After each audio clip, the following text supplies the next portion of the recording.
শান্তি খুঁজতে আমরা কত দূর চলে যাই, পাহাড়ে, সমুদ্রে, মন্দিরে, নীরব আশ্রমে।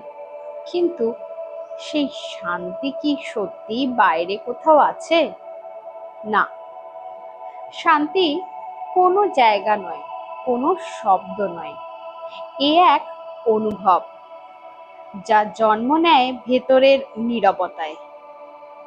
যখন তুমি নিজের ভুলগুলোকে মেনে নিতে শেখো, যখন নিজের ভয়কে আলতো করে ছুঁয়ে দেখো, যখন ক্ষোভের বদলে ক্ষমা করতে পারো, সেই মুহূর্তেই তুমি শান্তির পথে পা বাড়াও। শান্তি মানে পালিয়ে যাওয়া নয়, বরং থেমে যাওয়া, নিজের হৃদয়ের কথাগুলো শোনার জন্য। কারণ শান্তি বাইরে নয়, তা তোমার মধ্যেই আছে। তুমি শুধু তাকিয়ে দেখো, নিজেকে চিনে নাও, তাহলেই বুঝবে শান্তি মানে পালানো নয়, নিজেকে খুঁজে পাওয়া। আমার এই ভিডিওটি ভালো লাগলে লাইক, শেয়ার আর সাবস্ক্রাইব করতে ভুলবেন না।